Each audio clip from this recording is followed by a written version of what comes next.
Hello, BookTube. As I mentioned, yesterday was a dud. Yesterday was just a gap where a day should have been. There was no mail. It was a holiday, so there was no mail. There was no construction. There was no traffic. There were no people. And there was no sunlight. It was just a sort of a misty rain all day long. It was a perfect day for just curling up and non-stop reading, which is pretty much what I did. When I wasn't dealing with editors, that's pretty much what I did. If I go at this rate, if I keep up at this rate, my year-end reading tally is going to be quite healthy. But the one silver lining in the day was that I knew that the mail would be accumulating in all of my usual areas and that I might get more today, and I did. I got a small shipment first thing this morning, and then the mail's just been piling up all day. So I thought we'd go through that mail. My new mail truck driver.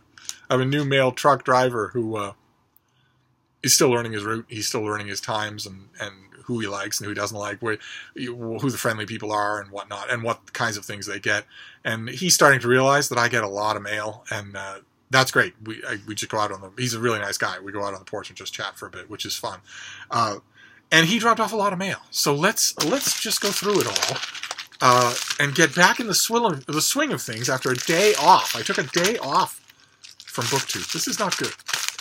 So our first one is, it's in one of these white envelopes, and it's very light. It's thin and light, so it could be a slim volume of poetry. Could very well be. Boy, it's not opening at all, though.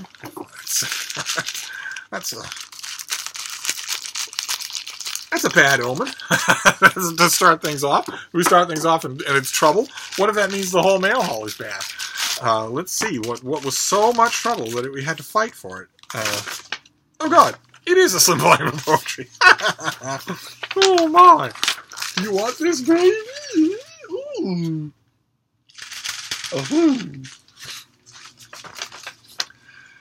Okay. This is by Dora Malik, who is the author of 2 previous books of poetry, and an assistant professor at the writing seminar at Johns Hopkins University and lives in Baltimore. This is Stet, and it is a slim volume of poetry. Her work has appeared in The New Yorker, in Poetry, and Best American Poetry, and many other places. Okay, well, and I open it, and what have we got? What have we got? Okay, so, all right. Okay, but what if you take away the typography? What if you take away the typography? If I have a long poem by Henry Wadsworth Longfellow, and I intentionally decide to write it out as a paragraph instead of in verse, you will read that paragraph and you'll say, God, that reads like poetry. What happens if I do that with this? What happens if I get rid of the typography, the setup? How much you want to make a bet the poem doesn't survive if I do that? So what if we find something else here? A few of you have emailed and seconded. One of you said one time that if I'm going to read contemporary poetry, I should give you a little trigger warning ahead of time. And a whole bunch of people emailed me and said, yes, please, I second that. I think we're being unduly harsh on contemporary poetry. Sooner or later, maybe it exists already and I don't know about it, sooner or later a booktuber will come along who will do nothing else and will be wonderful at it. And then we'll all be sorry that we made fun of it. But in the meantime, let's find one of these things that isn't just a jungle gym.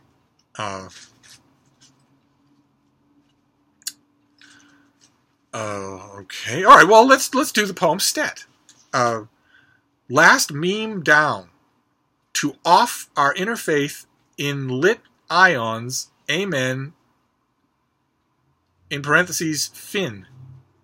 Fume of tor and throw, stone hid unfelt. No, okay, I can't do it. I can't do it. It's gibberish. I can't do it. I will find a home for this. I will find a reviewer for it, but I...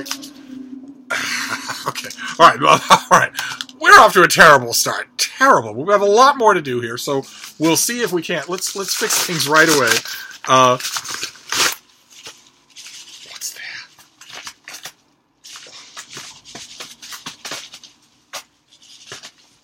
And if you're going to tell me that I need to know the poet, not know her work, but know her personally, because poetry is a religion, and she's a priestess of religion, and she will tell you that this is good, that I felt this, I crafted this, and it doesn't make any sense to you, and it doesn't look crafted, but you're supposed to take it on faith. because it's a religion. And its incomprehensibility actually is its foremost praise. Well, I will just give this to... I will find somebody to review this. Somebody who...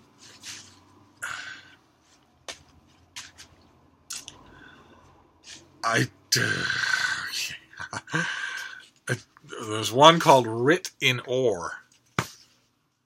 Assume, amuse. Muses.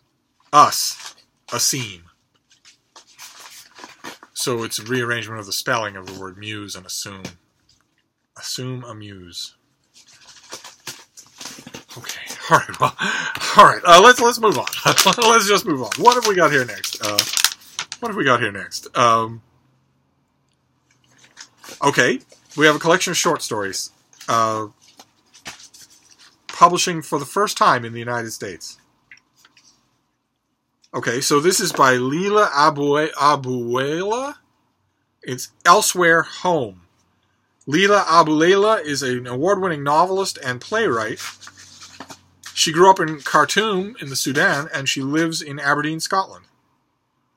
And this is a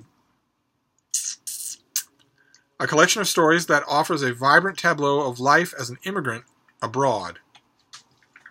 Publishing for the first time in the U.S., these 13 stories, masterfully woven together, span from Abuela's early short fiction to her most recent.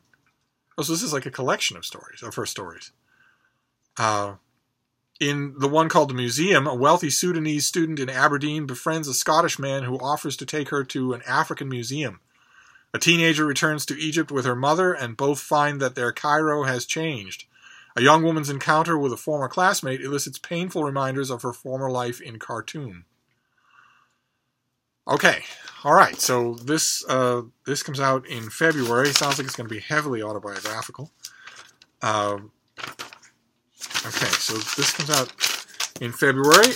It's a collection of short stories. Is it translated? Is she grew up? She's living in Scotland. This is probably not translated, right? This is. No, this is not translated. Okay, all right. Let's keep going. Let's keep going. This, oh, baby. Don't eat this when you can eat...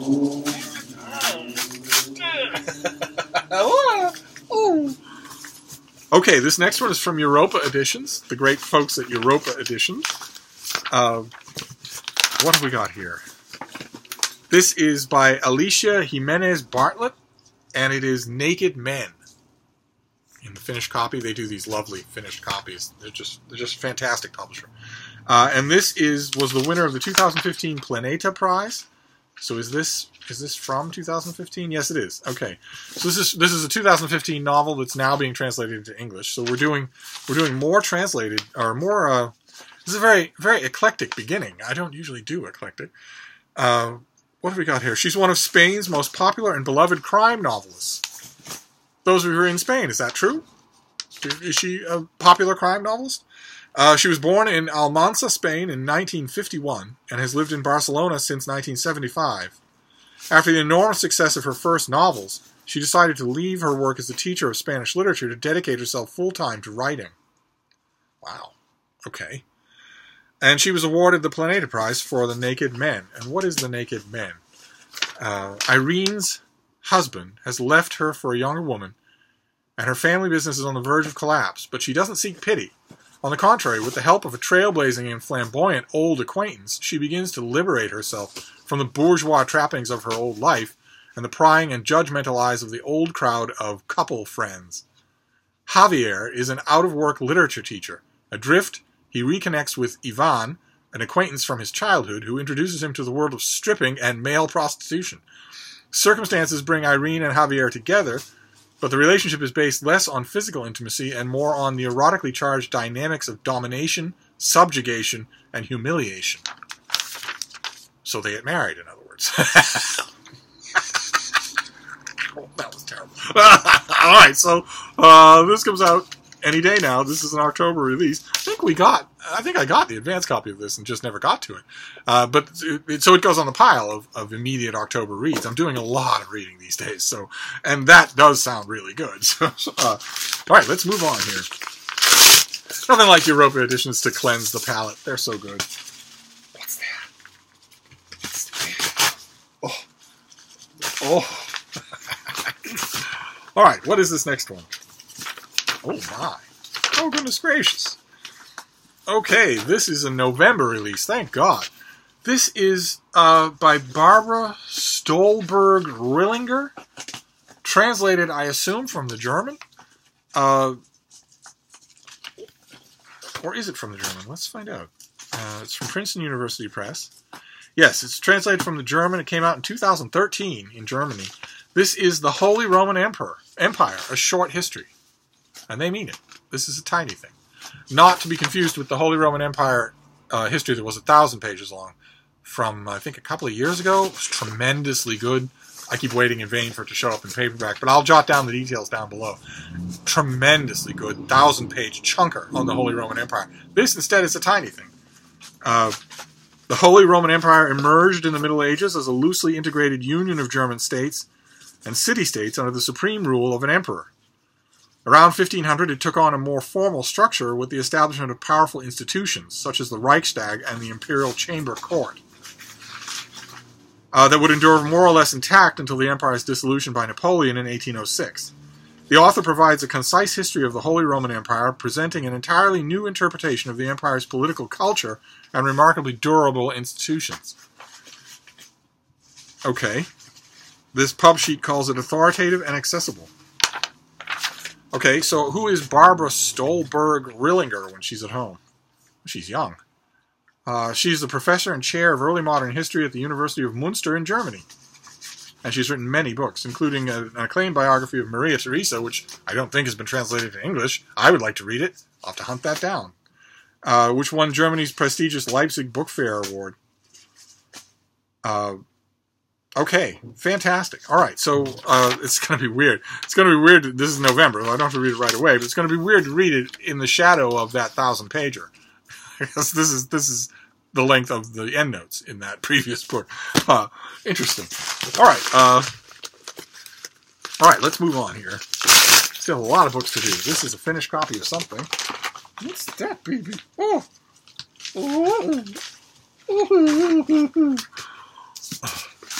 Okay. All right, this is a double. This is due in October. Yeah, this is an October book. We saw this already. This is by Derek Liebert, and this is Grand Improvisation. America confronts the British superpower, 1945 to 1957. So when the torch was not so much passed as taken from the British Empire to America in the wake of World War II, when Britain was exhausted financially, demographically, imperially, every other way, and America was on an incredible wartime footing from which it has never receded. And this is just a big book. I haven't written a review of this yet. I really, really liked it. It's a big, wonderfully personality-powered look at those years, and on a nice big scale too. Instead of what you might get with a narrow history from, for instance, a British point of view or an American point of view. This is much broader and more readable than that. If you see it at your library and you're interested, you won't stop turning the pages. The author really remembers to tell a good story. All right, let's move on here. Oh no, it's another double. It's a second copy of End of the Megafauna. This is Ross McPhee's big, wonderfully illustrated book on what happened to all of these weird animals that used to live. Look at them all. None of those are alive anymore. They used to live. They flourished for millions of years. Look at that thing. and then are no more. And this is natural history of what a lot of them were like. It's environmental history of their world, and it's also an archaeological history of all of the ways that we know what we know about them. I have been dipping in and out of it, and as I mentioned in an earlier video today, I'm going to read this whole thing today. Now I have a second copy of it. These things happen. These things happen, especially when you have such you're a hungry hippo like I am when it comes to books. Let's see what this next one is here. Here we have two. We have two books. So what have we got here? That doesn't often happen. What is this? Greystone Books. Okay. Okay. Alright, this first one was a little late getting to me. This is Papa Goose. This is by Michael Quetting. And it is a story of a guy who adopts goslings and spends time with them. It came out in late September. In Papa Goose, Michael Quetting shares the hilarious and moving true story of how he became the father to 7 rambunctious goslings, and the surprising things he learned along the way. Starting right at the beginning with the eggs, his journey takes him from the incubator all the way to the airstrip, where he must attempt to teach the geese to fly. I remember reading about this and hearing about it, but I never got a copy and I never read it. So even though it's a September book, I will do that. Does it have... Do we get illustrations? Oh, we do. Look at that. There they are. Wow. Wow. Look at that. He's swimming and he's teaching them to follow. That is awesome. Okay, yeah, I will definitely read this. And in fact, I'll put this on the list for the next few days. And then this is a second book from Greystone Books. And this one comes out in October. That's more like it. This is by Bella Bathurst, and it is Sound, a memoir of hearing lost and found. In this surprising and moving book, award-winning writer Bella Bathurst shares the extraordinary true story of how she lost her hearing and eventually regained it, and what she learned from her 12 years of deafness. Diving into a wide-ranging exploration of silence and noise, she interviews psychologists, ear surgeons, and professors to uncover fascinating insights about the science of sound. She also speaks with ordinary people who are deaf or have lost their hearing, including musicians, war veterans, and factory workers. Wow. Okay. All right. This is this is great. So this is a finished paperback. It's got the deckled edges. This is $17, and this is the form that it will take in your bookstore. Fantastic. Okay. Well, I know. I've known 2 people who got all the way to adulthood, living normal lives like you or I, and then lost their hearing, and just had to deal with it, because one of the things you learn when your hearing starts to go is how little medical science knows about it. It's baffling. You can, and both these people were just shuttled from one expert to another, and the experts were clearly not even troubling to disguise the fact that they were simply guessing. Imagine how demoralizing that would be when you're losing one of your major ways to experience the world. So the fact that this woman got her hearing back, this could be amazing. These both sound really amazing. I don't know if I've ever got anything from this publisher before, but sure, I'm glad that I did. Great. All right. All right. Now we have moved on to the cardboard section of this mail haul. We have a bunch of cardboard, and then we end with a box. So, are you even up for cardboard? You're running out of steam there, little bean. Are you up for cardboard? No? She's not feeling much like getting up and jumping anymore. It's late in the day. She's starting to think about slowing down. So since she is not religiously appearing here, I will show her to you at the end of the video, so that you can all just skip this and go straight to that. So what have we got next here? This is from the University of Chicago. This is an October release. And this is by David Leeming, and it's Sex in the World of Myth. So of course we have that cover. Some variation on that cover is necessary when you're talking about sex in the world of myth, because that is Jupiter in the form of a swan. That is Leda and the Swan. You can't talk about the subject otherwise, and it's the only thing that painters have painted. Except for the most deceitful and suggestive great painting on the subject of sex in the world of myth, which is right here in Boston. It's The Rape of Europa at the Museum of Art, and it repays a solid hour of quiet examination. Not everything in the Museum of Art does, but The Rape of Europa does. A A solid hour. Just sit there and look at it for a while. But that, I imagine this is. I don't have a pub sheet. I just have. Oh, this is heavily illustrated. Oh, great. I imagine this is just what it says. This is just going to be sort of a pumped up Wikipedia account of sex in various mythologies. Yeah, Mesopotamia, Egypt, Greece and Rome, India, China and Japan. Should be fascinating. I don't know that it's reviewable, but we'll give it a try. We'll see. It could always have sparks of inspiration flying off it. That's always great. So what is this next one? It's thin, so we could be dealing with more poetry. Let's see. Tweet. Ooh. Oh, it's another University of Chicago thing. Of course, with the University of Chicago, they distribute by a whole bunch of people. They don't. It's not always just them. And this one is wrapped in plastic. Which doesn't do Steve any good. But I don't want you to have any plastic, because you might eat it. I don't want you to eat plastic. We'll just put that aside. It's by Stephen Barber, and it's called White Noise Ballrooms. It has a grainy, out-of-focus black and white cover. Well, let's see.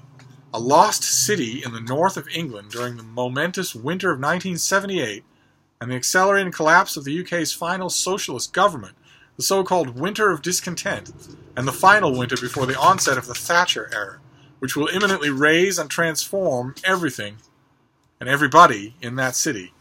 For that last gasp moment, young figures engulf themselves with obsession in the punk rock cacophonies and accompanying riots that erupt in decrepit hotel ballrooms and subterranean nightclubs within an excoriated landscape of ruined industrial buildings whose ghosts now appear more living than the living. Okay. All right. Okay. So what this is a post-apocalyptic novel set in 1978. And the huge killer asteroid approaching to destroy the remnants of this decadent world is Margaret Thatcher. I love it. Who is Stephen Barber? I don't have any information on anything here. Who is Stephen Barber? Who would write this? Do we know? Are we told anything? No, we're not told anything. It's just the whole book is just a novel. It's not anything else. No introductory material.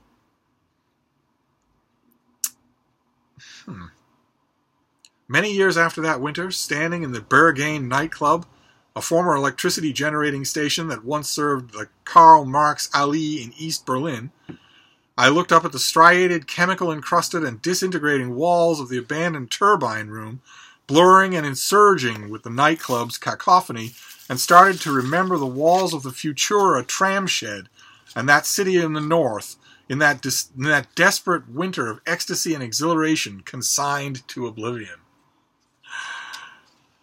Okay, all right, I'm going to have to find out about this. This is very strange. All right, so this is, what did I say this is? This comes out in October, and it looks unaccountable. I love books like that.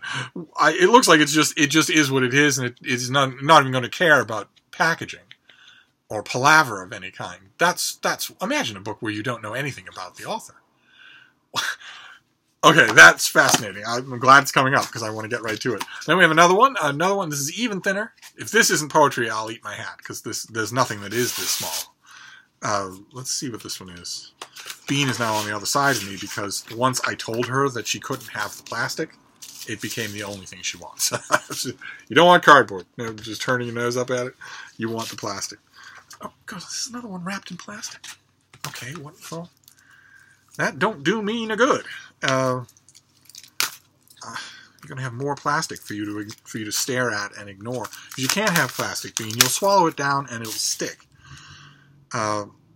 Okay, this is also due in October. This is it's a novel, and it's even smaller than the last one.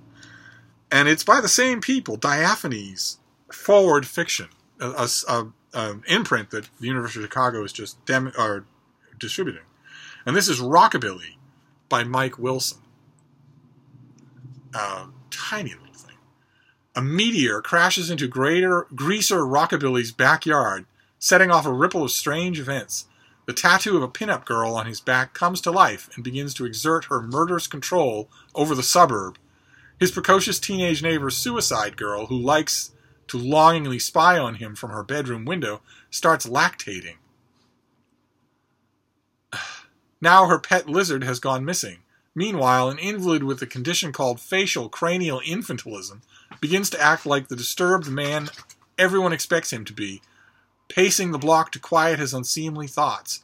The only one whose head is on straight tonight seems to be Bones, the neighborhood dog. Okay, so even stranger. Okay, a rockabilly. All right, and now we have some more cardboard, these vacuum press things, kind of hoping on one level that we return to normal. Let's see if we can return to normal, Bean. Oh, you're a tired little puppy. Yes, okay. Oh, it has this annoying sticker on it that just says review copy not for resale. It just says it in big letters and it's stuck right on the dust jacket. Why? Because you don't want your reviewer to steal from you, now do you? After all, you're paying them good money for the... Oh, wait, you're not. Well, it's, it doesn't matter. They're still good for nothing. So you... Oh, wait, they're not good for nothing. They're good for sales. Even though you're not paying them anything. So, let's see if this will come quietly. It mostly is. It's mostly coming quietly. This looks like a historical novel. Let's see what we have here. This is A Cloud in the Shape of a Girl. Lovely thing. Beautiful gold-flecked cover and the deckled edges. This is Cloud in the Shape of a Girl by Jean Thompson. In this beautiful and what are we? No, I don't want to read blurbs by other hacks. I want to read what the book is about. What have we got here? Evelyn set aside her career to marry, late, and motherhood never became her. Her daughter Laura felt this acutely and wants desperately to marry, but she soon discovers her husband Gabe to be a man who expects too much of everyone in his life, especially his musician son. Grace has moved out from Laura and Gabe's house, but can't seem to live up to her potential, whatever that may be. In A Cloud in the Shape of a Girl, we see these women and their trials, small and large, social slights and heartbreaks, marital disappointments and infidelities, familial dysfunction, mortality, spanning from World War II to the present. Thompson reveals... Thompson doesn't span from World War II to the present. Her novel does, but I get what you mean. She reveals a matrilineal love story that is so perfectly grounded in our time. A story of three young women regressing, stalling, and yet evolving over decades. One of the burning questions she asks is, by serving her family, is a woman destined to repeat the mistakes of previous generations, or can she transcend the expectations of a place and a time? Okay, so Evelyn, Laura, and Grace are the glue that binds the family together, tethered to their small Midwestern town by choice and chance. Jean Thompson seamlessly weaves together the stories of the wise women of humanity with humanity and elegance. Okay, and who is she when she's at home? She's a novelist and short story writer who's written a ton of books. She's been a recipient of the Guggenheim and National Endowment for the Arts Fellowships and tons of other accolades, and she lives in Urbana, Illinois. Okay, so this is going to be a matrilineal novel set in the American Midwest. Did I mention when it is? It's probably in October release. It's probably due right away. Do we have a date on this thing? Yes, October. Late October, so I have time. And then we'll move on to this next one. We're getting towards the end, don't you worry. I realize this is exhausting, but we're... Oh, somebody's very tired. Oh, fantastic. Oh, great. Oh, wonderful. Okay, this is a book we've seen here before. This is the finished copy. It's due in late October. This is In the Hurricane's Eye. The Genius of George Washington and the Victory at Yorktown by the great Nathaniel Philbrick. He's a fantastic, popular historian. And the reason that I'm enthusing over this is because I'm reviewing it. For the Christian Science Monitor, and when you're reviewing a work of nonfiction, it really helps to have the finished copy, so you know what the maps look like, so that you can consult the index instead of winging it or turning pages for an hour at a time. It's wonderful to have a finished copy of this. Wonderful. Fantastic. Okay. And I think we went through this before when I got the advanced copy. Nathaniel Philbrick recently has started writing books on American history, just colonial era American history. And he does a fantastic job. As far as I'm concerned, he could just keep doing it. And this is about not just the surrender of Lord Cornwallis at Yorktown, but also the battle on the cover that preceded it and made it inevitable. And I don't know if you'll be able to tell. You won't be able to tell. Mark at Richardson Reads will be able to tell. Nobody else. But there are no Americans on that cover. That is a pitched battle between French and British ships of the line. And that's the battle that is at the heart of this book. It's the Battle of the Capes, where these two navies fought. And everything depended on who won. And I'm writing about this book. It's taking a great deal of discipline on my part to keep it below 5,000 words. But let me give you a little hint of this, because this is going to be everywhere. It's going to be a bestseller. It's going to be at the front of all of your Barnes and Nobles. It's going to be everywhere, and it deserves to be. Let's see here. The American Revolution may have been started by some citizen soldiers on a green in Lexington, but the revolution was won on a choppy patch of water off the entrance to Chesapeake Bay. In the fall of 1780, after 5 years of war and the betrayal of Benedict Arnold, the drama that Philbrick chronicles in Valiant Ambition, which is the previous book, Valiant Ambition is about Benedict Arnold. It's a terrific book. George Washington had come to realize that the only way to defeat the British was with the help of the French Navy. Coordinating with the movements of a fleet of warships based in the Caribbean with an army in America, however, had proven next to impossible. But then on September 5th, 1781, the impossible happened. French Admiral de Grasse defeated a large British fleet off the Chesapeake, thus trapping General Cornwallis's army at Yorktown.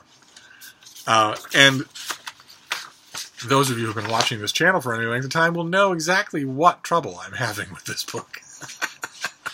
You'll think, well, it's right up your alley. You're going to write a terrific review. I will write a very entertaining and informative review. I guarantee you I will. I will not let my readers down. But you can guess what my trouble with this book is, right? The genius of George Washington. If the subtitle only said the genius of Comte de Grasse, I'd be fine. But then you wouldn't sell any books at Christmas time. I will find very diplomatic ways to talk about that element of this book. And fortunately, that element of this book is minor.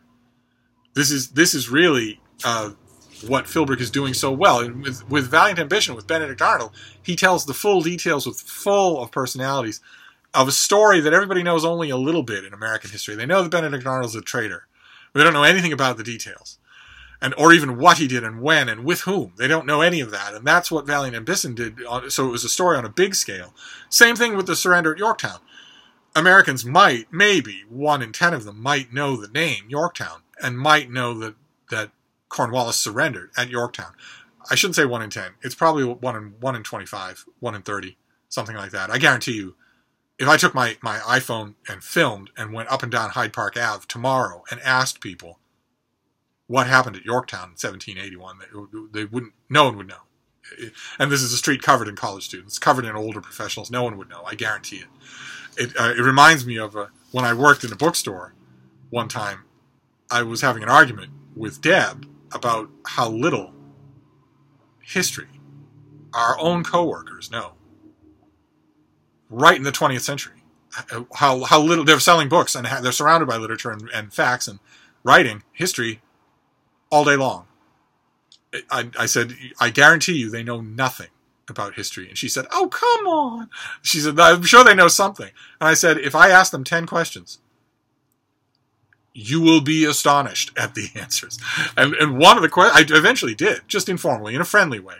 One of the questions that I asked of those 10 was, true or false, World War II is still going on? And 2/3 of the people that I talked to said, yeah, I think it is. I think it is still. I said, one of the other questions of those 10 was, true or false, in World War II, one of our allies was the Empire of Japan. And 4 people said yes. Four adults. I wasn't picking on college students. 4 adults said yes, they were. They were one of the allies. And so when it comes to Yorktown, Americans in the same position, 1 in 30 will know that something happened there. And maybe some of them will know that Cornwallis surrendered there, but they won't know any of the details. Cornwallis had an incredibly strong position at Yorktown. Had it not been, had he had possession also, had British forces also had possession of the Chesapeake, the entrance to the Chesapeake, things would have gone radically different. And Filbert captures that perfectly. It's a story that's been told before, but usually you have to dig into very detailed studies of George Washington to get it. This is, as far as I know, the very first big, boisterous, narrative, popular history of the whole of the Yorktown campaign. And it's got some fascinating bits in it. I can't wait to write about it. I'm going to write about it this week. And I'm so happy to have a finished copy. That's wonderful. And then we're almost done here. We go all the way to the end. We're at the box. And then we'll be done. This is a hideously long video, but then again, you didn't have me yesterday. So let's see what we have here. And this will be it. Oh boy. Okay. All right, well, we end as we began. This is from the University of Nebraska Press. This is by Marjorie Worthington, and it is The Story of Me, Contemporary American Autofiction. Autofiction. Autofiction. Autofiction, or works in which the eponymous author appears as a fictionalized character, represents a significant trend in post-war American literature, when it proliferated to become kind of postmodern cliché. The Story of Me charts the history and development of this genre, analyzing its narratological effects and discussing its cultural implications. By tracing autofiction's conceptual issues through the case studies and array of texts, the author sheds light on a number of issues from post-war American writing. Okay. All right. Well, it's going to infuriate me, but I'm going to read it. The narratological effects, there's only one that any author of autofiction has ever cared about, and that is it renders what they do critic-proof. Whether it's in the closed room at your writing workshop in Iowa, or whether it's from the hands of critics, it renders your story critic-proof because you can just say, well, it really happened. You can't say that it's poorly imagined because it really happened. Only writers of autofiction could be dumb enough to misunderstand their own craft sufficiently to say something like that, and yet they all do. I've been in workshops where when someone's story started to get savage, they drew back, looked at the room, and said, well, it really happened. And I just waited patiently for someone other than me to say, so what? No one ever did except me. But also the cultural implications are also easy to see, and that is the overweening, monumental, Rushmore-sized narcissism of the 21st century. That's stoked and restoked by social media. But we'll see. Maybe this author will have other things to tell me. Marjorie Worthington is a professor of English and in the Women's Studies, Gender, and Sexuality Studies program at Eastern Illinois University. And now I'm curious to know who will be her case studies. Who will she pick? What kind of authors are we going to deal with? Nabokov, John Barth, Kurt Vonnegut, Richard Powers, Ruth Ozeki, Percival Everett? Oh no. Oh, but then again, that'll be interesting. I've almost never read any formalized critical appraisals of Percival Everett. I think he's tremendously talented. Tom Wolfe, Norman Mailer, Hunter S. Thompson, Joan Didion, Bret Easton Ellis. Okay. All right. I'm on board. It's a serious academic study. Comes out in November, but it won't be in your bookstores because you will have to order this if you wanted it. So, and believe it or not, that is it. that is this mail haul, a huge mail haul. It gets us back on track. So we have The Story of Me about autofiction. We have In the Hurricane's Eye by Nathaniel Filbert, which I can already recommend, but I'm also going to write a review. We have A Cloud in the Shape of a Girl, 3 generations of women in the American Midwest. Let's see, how do we do this to keep it aeronautic? End of Megafauna. A double about the death of gigantic, picturesque animals. Grand Improvisation, America taking over for Britain on the world stage. The Holy Roman Empire, a very short introduction to the Holy Roman Empire. What have we got here? Sex and the World of Myth. Papa Goose, A Man and His Goslings. Sound, a study of what hearing is to us, and also the personal study of the author who lost her hearing and then regained it. Elsewhere Home, a collection of short stories. Stet, a collection of poems. Naked Men from Europa Press, and 2 weird novels. 2 weird free-spirited novels. And that is it. That is our big mail haul to start the week. So once again, very sorry for the length of this video. But there is one more part, isn't there? I'll make it a separate video. I'll give you Frida in a separate video so that you don't have to suffer through this. So I will leave the appropriate links down below to anything but mainly this was just for me to talk about books with you all because I missed you yesterday. But I'll wrap this up and I'll be back soon. Thank you, BookTube.